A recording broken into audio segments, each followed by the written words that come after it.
Harley Davidson just triggered a meltdown that's got riders walking out, factories going dark, and Washington demanding answers.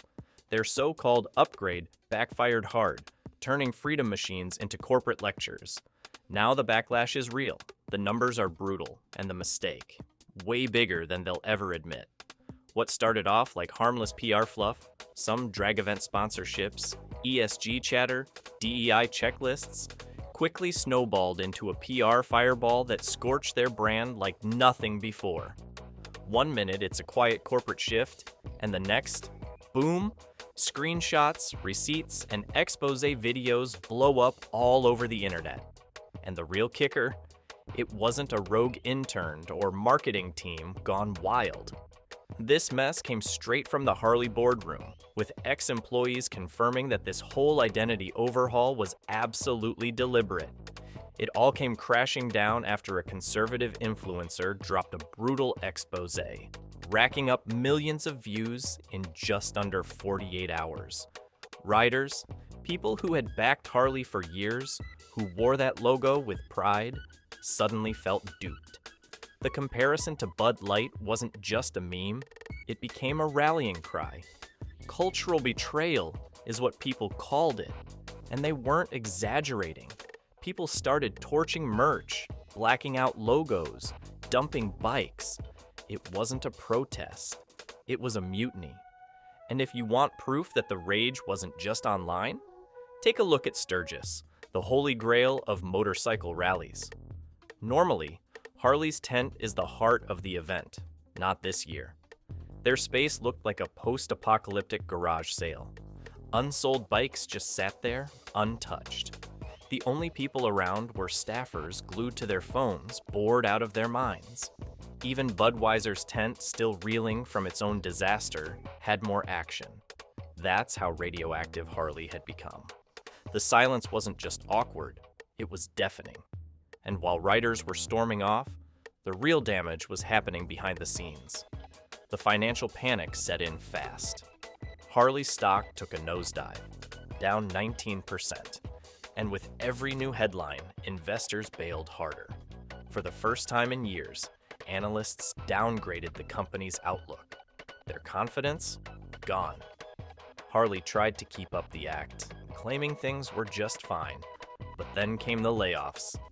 At Menominee Falls, Wisconsin, a historic Harley hub, more than 600 workers were cut. Harley called it a temporary production shift to Thailand for the next model year.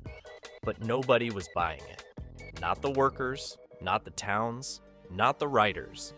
Harley had promised back in 2019 that its Thai plant was for non-US markets only. That promise just went up in smoke. Now, bikes that used to roll out of Milwaukee are showing up with Assembled in America stickers, even though they were built halfway across the world. And while Harley execs were busy crafting fake press lines, towns like Kansas City and York were bleeding out. Local diners that served first-shift factory workers for decades, closing their doors, gear shops and mechanics, reporting double-digit losses. A 97-year-old diner in one town shut down entirely. One union leader didn't sugarcoat it. He said it straight up, "This is a kick in the teeth to every American who ever believed in this company." But if you thought the economic collapse was bad, wait till you see what happened to the riders. These weren't just customers, these were believers. People who tattooed Harley's logo on their skin. People who raised their kids on weekend rides. And now, they're the ones leading the charge to tear Harley down. Social media exploded with boycott hashtags like #NotMyHarley and #RideWithPride, not woke. Influencers, veterans, club leaders, they weren't holding back. And Harley made things worse by turning riders away. At dealerships, people wearing club patches, the very people who built Harley's outlaw rep, were told they weren't on brand. Some were asked to change clothes or leave. Yeah, that went over great. Rage turned into action. Harley groups started splintering. Online forums collapsed. Communities that had stayed together for years cracked in weeks. Facebook groups like Take Harley Back blew up overnight, hitting over 100,000 members in less than 90 days. Post after post showed riders unloading their bikes, posting screenshots of trade-ins, and sharing rage-filled video rants. One guy literally said, "I gave this company 30 years. They gave me a pamphlet and a slap in the face." Then came the resale disaster. Dealerships didn't even want the trade-ins. Why? Because Harley's value is tanking fast. Bikes that went for $28,000 new are now listed at $9,000 and still not moving. Listings on Craigslist, Marketplace, and used bike dealers are overflowing. No one wants to touch them. They're considered bad financial bets now. People are slashing prices just to dump them before the floor drops out completely. And the cherry on top of this meltdown? The Nightster. Harley thought this was their sleek, inclusive new ride that would bridge the gap to younger customers. Instead, it flopped so hard it made headlines. Reviewers dragged it for being awkward, low torque, poorly styled, and worst of all, completely soulless. No rumble, no muscle. Just another attempt to impress a market that didn't ask for it. Even Harley's fans couldn't defend it. The bike didn't know what it wanted to be. Cafe racer, cruiser, plastic transformer. It was confusing to look at and worse to ride. One YouTuber put it perfectly. It's like they built this in a lab and forgot to ask anyone who's actually ever ridden a Harley. Ouch. And here's the guy who lit the fuse. Jochen Zeitz, a name that makes Harley veterans grind their teeth. This man didn't just step into Harley's CEO chair. He stomped into it with a copy of the Davos playbook and a mission to turn a blue-collar biker brand into a clean-shaven climate crusade. This is the same guy who once called himself the Taliban of climate change. Yeah, you read that right. That's what he said on the record in an interview. And he thought that would inspire Harley's base. Zeitz came from Puma, a sneaker company where he was already infamous for shoving ESG and sustainability reforms down everyone's throats. But this wasn't a shoe brand. This was Harley. And the moment he took over, things started smelling like recycled corporate nonsense instead of motor oil. The old Harley motto, "Freedom on two wheels," replaced with corporate gobbledygook like sustainable mobility solutions. Imagine walking into a biker bar and saying that with a straight face. Under Zeitz, Harley didn't just shift gears, it blew the transmission clean out. Suddenly, everything was about ESG scores, DEI rollouts, and progressive branding. Gone were the days of chrome, grit, and growl. In came pastel ad campaigns and sanitized showrooms that looked more like a Tesla retail pod than anything resembling a biker haven. Harley's blue-collar identity? Vaporized. Then came the live wire disaster. Instead of fixing Harley's bleeding legacy models, Zeitz decided to spin off a whole separate company for their electric bikes. Yes, the same electric bikes nobody asked for. He bet the house on Livewire, slapped a $30,000 price tag on it, and watched it crash and burn. Less than 1,000 units sold. Even Prius owners weren't biting. And while riders were screaming online, dealership floors were emptying out, and resale prices were tanking. Zeitz? Dead silent. Harley's social media pages went into digital lockdown. No apologies, no rebuttals, not even a lazy PR statement. Just ghost town vibes while the company took blow after blow.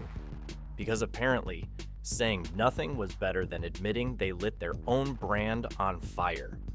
Meanwhile, as Harley was busy trying to redefine itself for a crowd that wasn't even in the market, someone else was listening to real bikers.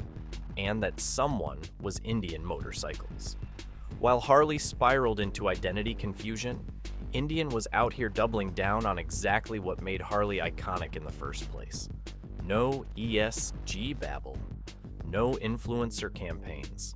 Just raw horsepower, American pride, and full-throttle loyalty to riders who still wore denim and grease like a badge of honor.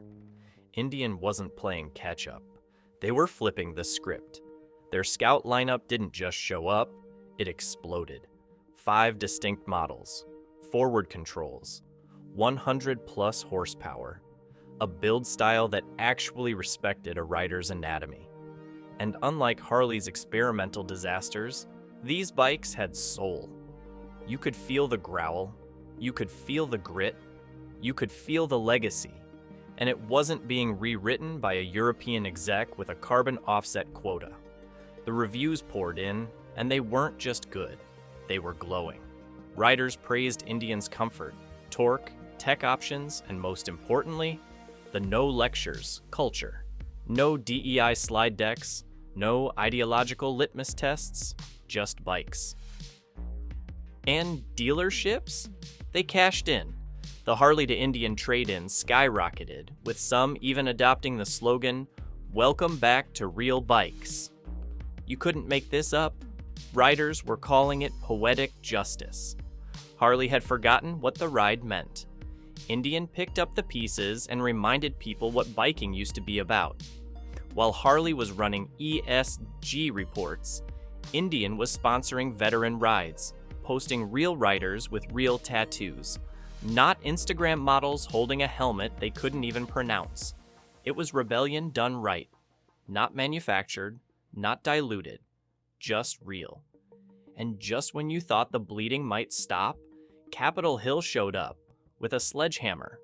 Turns out, Harley wasn't just messing with bikers, they were messing with taxpayers. After laying off over 600 workers and shipping jobs overseas, Congress decided to take a hard look at Harley's $100 million in tax breaks and federal subsidies. You know, the money they took while promising to keep production in America. They didn't. Bipartisan rage followed. Conservatives called it economic betrayal. Progressives called it performative equity wrapped in union busting. For the first time in decades, Harley was getting grilled from both sides of the aisle. A congressman from Pennsylvania even slammed Harley's ESG report on the table and said, "You took the money, you took the trust, and then you took the jobs." That line alone got clipped and went viral. Televised hearings aired footage of shuttered plants, ghost town diners, and Harley's darkened assembly lines. It wasn't just policy critique, it was public shaming. And while that circus played out in DC, something even bigger was happening back home. Because the riders, they weren't just angry anymore, they were organizing. All across America, independent garages were turning into rally points. Retired bikers started mentoring younger ones, not to keep them loyal to Harley, but to show them how to ride without it. Patches were redesigned. Clubs started printing their own emblems with lines like "Rider Before Brand" and "Built in Heartland." It wasn't flashy, it wasn't centralized, but it was real and growing. The trust Harley once had wasn't just cracked, it was burned to ash. And now people were moving forward without the company they once worshipped. Harley had always claimed to sell rebellion, but in the end, it was Indian who wore it better. It was independent builders who carried the flame. It was the riders, the very ones Harley tried to replace, who took the culture back. And the company? Still silent.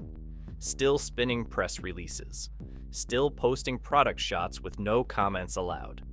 Because when a brand this big falls this hard, the last sound you hear is the silence of a legend that stopped listening. If Harley's fall shocked you, hit subscribe, because the next chapter in this meltdown is only getting louder.